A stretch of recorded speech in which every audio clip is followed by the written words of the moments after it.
CCTV footage देखी उस घटनाक्रम की, जी। क्या कुछ दृश्य उसमें नजर आ रहा है? बहुत ही भयंकर और मन को झकझोर देने वाला दृश्य है कि एक बुजुर्ग के ऊपर ऐसा अकस्मात हमला होता है कि वो अपने आप को बचा भी नहीं पा रहे हैं। उस दृश्य को देख के हर किसी का दिल दहल जाएगा। आप अभी रास्ते में चलेंगे, आप अभी आए, आप खुद देख सकते हैं कि क्या क्या हो रहा है, कितने सांड घूम रहे हैं। 2 दिन 3 दिन के अंतराल में और लेके जाते उनके बिहेवियर का कोई भरोसा नहीं, कब वो आक्रोशित होकर हमला करने लग जाएं। आवारा मवेशियों के नियंत्रण में भिलाई नगर निगम पूरी तरीके से फेल है, जबकि ये नगर निगम का मुख्य कार्य यही है, सफाई और आवारा मवेशियों का नियंत्रण। एक छोटा सा विषय जो बोलने के लिए तो छोटा है, मगर देश में ऐसा कोई कोना नहीं होगा जहां के लोग इस विषय से परेशान नहीं होंगे। आपको बता दूं कि मैं बात कर रहा हूं गोल्लर, सांड, जो आवारा मवेशी घूमते रहते हैं उनकी। लगातार कई सारे वीडियोस वायरल होते हैं कि 2 सांड, 2 गोल्लर आपस में लड़ाई कर रहे हैं, जिसके कारण किसी की गाड़ी को क्षति पहुंच गई, किसी व्यक्ति को क्षति पहुंच गई। इस प्रकार की चीज़ें लगातार सोशल मीडिया में निकलकर सामने आती हैं। भिलाई नगर निगम क्षेत्र अंतर्गत मॉडल टाउन में भी ऐसी एक घटना हुई, जहां एक 81 वर्षीय शख्स को, बुजुर्ग को, एक गोल्लर, एक सांड ने पटकनी दी और उसके बाद भी रुका नहीं, लगातार उन पर प्रहार करता गया।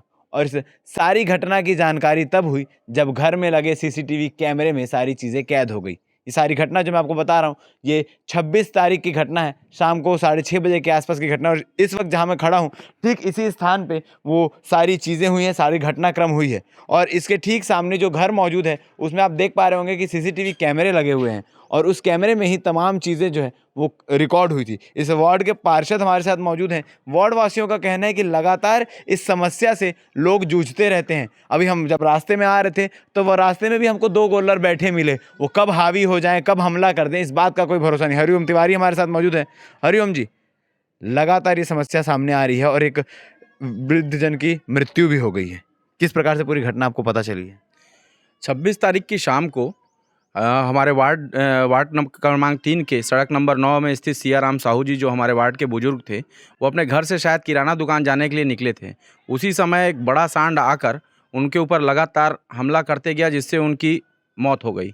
और ये समस्या इसी वार्ड की नहीं है, भिलाई नगर निगम के सारे पार्षद और वहाँ सारे वार्डों की जनता, मैंने पूरे देश का जिक्र किया है, क्योंकि जहां से भी हम लोग देखते हैं सोशल मीडिया में, जगह जगह से वीडियो आते हैं, कभी दिल्ली, हरियाणा, तमाम अलग अलग जगहों से वीडियो आते हैं कि इस प्रकार की चीज़ें हो रही है। जी बिल्कुल हो रही हैं और सभी लोग इस समस्या से प्रताड़ित हैं। कई बार हमने नगर निगम आयुक्त और सामान्य सभा में भी इसका मुद्दा उठाया है, पर आवारा मवेशियों के नियंत्रण में भिलाई नगर निगम पूरी तरीके से फेल है, जबकि ये नगर निगम का मुख्य कार्य यही है, सफाई और आवारा मवेशियों का नियंत्रण। इसमें पूरी तरीके से आयुक्त और महापौर फेल हैं। ये गौठान ले जाते नहीं हैं, और गौठान ले जाते भी हैं तो उन सांडों को 2 से 3 दिन बाद फिर छोड़ दिया जाता है, जो वार्ड में फिर वापस आ जाते हैं।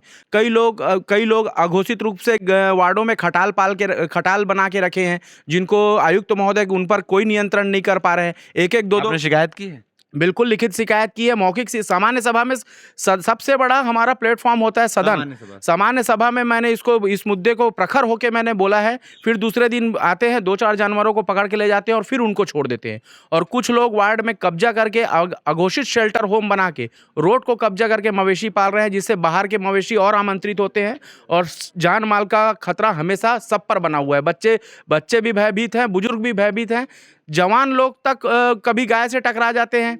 आपने सीसीटीवी फुटेज देखी उस घटनाक्रम की, क्या कुछ दृश्य उसमें नजर आ रहा है? बहुत ही भयंकर और मन को झकझोर देने वाला दृश्य है कि एक बुजुर्ग के ऊपर ऐसा अकस्मात हमला होता है कि वो अपने आप को बचा भी नहीं पा रहे हैं। उस दृश्य को देख के हर किसी का दिल दहल जाएगा, लेकिन भिलाई नगर निगम का दिल अभी तक नहीं पसीजा है। इस बात को 4 दिन हो चुके हैं। इस घटना में जिनकी मृत्यु हुई है, उनके परिवार में कौन कौन है? शायद यही उनका घर सामने ही रहता है। यही उनका घर है। उनके परिवार में उनकी बेटी हैं, उनके नाती पोते हैं, भरा पूरा परिवार है। परिवार वाले इस पूरे घटनाक्रम को, क्योंकि 4 दिन बीत चुके हैं जैसा आपने बताया, आपके पास आए थे किसी बात का जिक्र करने, चर्चा करने, या आप जब उनसे मुलाकात की हो तो क्या शिकायत कर रहे हैं, वो क्या कह रहे हैं? शिकायत अभी नहीं, ये घटना होने से पूर्व भी मेरे से शिकायत किए थे, तो हमने मवेशियों को पकड़ने के लिए यहाँ गाड़ी भी लेके आ गया था और मवेशियों को हम पकड़ ही रहे थे कि तो इसी गली के कुछ कब्जा करने वाले लोग निकल के नगर निगम के कर्मचारियों से और मुझसे भी बहस करने लगे कि आप सांडों को पकड़ के क्यों ले जो आ रहे हो, अगर इसके जगह आप लोगों को पकड़ के ले जाया जाएगा। और NGO के नाम पर इन लोग अवैध कब्जा करके मात्र दिखावा कर रहे हैं और भय का माहौल पैदा कर रहे हैं। ठीक है, तो इस प्रकार की चीज़ें लगातार देखने को मिलती है। आस-पास मोहल्ले के और भी लोग मौजूद हैं, उनसे बातचीत कर लेते हैं कि कितने इस चीज़ से परेशान हैं। इस प्रकार की शिकायतें लगातार मोहल्ले में रहती है कि आवारा मवेशी जो हैं वो हमला कर रहे हैं या खतरा बना है? बिल्कुल बना सर जी। ये शिकायत हम हमारे पार्षद महोदय हरिओम तिवारी जी से भी किए हैं कि यहाँ की सिर्फ इस गली की नहीं है। आप अभी रास्ते में चलेंगे, आप अभी आएँ, आप खुद देख सकते हैं कि क्या-क्या हो रहा है, कितने सांड घूम रहे हैं।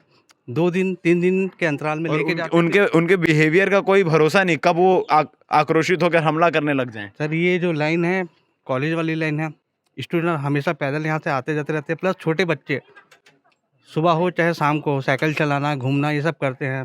भय इतना है सर सांडों का कि कब क्या कर दें। और जब से ये घटना हुई है, हमारे घर के बच्चे घर से निकलना बंद कर दिए हैं। ठीक है। आजकल बड़ी शिकायतें रहती हैं कि बच्चे मोबाइल छोड़कर घर से बाहर नहीं निकलते।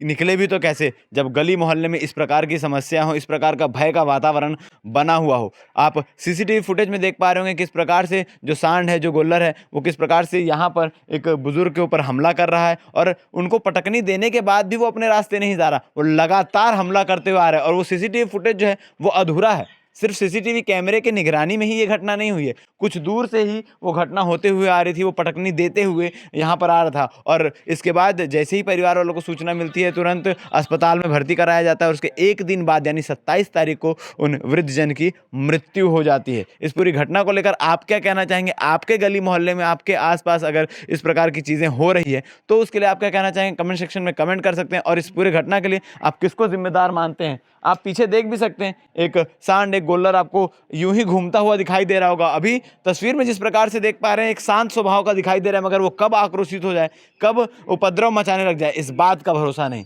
कमेंट सेक्शन में आप बता सकते हैं कि किनकी जिम्मेदारी है इनको व्यवस्थित करना और इस खतरे से जनता को बचाना। धन्यवाद।